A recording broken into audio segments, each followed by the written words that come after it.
Now, for those of you who are unaware of who Anita Moorjani is, you could Google her. You could also, I don't know, search on YouTube. But she is a woman of Indian ethnicity who was, I think, born and brought up in the UK, and she stayed in Hong Kong. Um, the purpose of making this video is that she was a lady who had cancer, and by her own admission, she said that she had subconsciously manifested it. And I've seen a lot of videos here. There's also a best-selling book that she's written, which is called Dying to Be Me. And I haven't read that.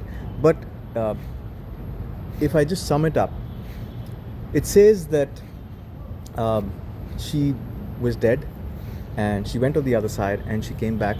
And there are these 3 truths that she highlights about life, which I feel I've not heard in a lot of podcasts or seen people discuss it amongst themselves. So I thought I'd make a video on this. You could watch this whole podcast. This is by a famous podcaster called Louise Hose. They both collaborated on this. It's on YouTube. If you don't find it, you could message me and I will also send you the link. The first truth of life, which she says, is that people go through life with this illusion of fear. This fear is amplified by religion, by media, and by medicine. So she says, if you can believe in this, why do you not believe in hope and in kindness and in positivity? The second truth of life, she says, is love yourself like your life depends on it. And I like the way she put it. She said, you can love others more if you really love yourself. You can give yourself more to others if you really love yourself. So that should be the starting point of it, because we're made to feel that if we voice our opinions or if we state our opinions even mildly, that we're called selfish.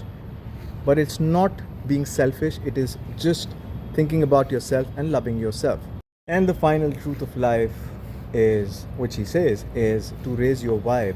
She says the only obligation that you have is to raise your own frequency, to raise your own vibration, which basically means, I'm sure you've heard this term in a lot of podcasts and a lot of videos on social media, is to be happy, is to do what makes you happy, which gives you bliss, which gets you in a state of bliss.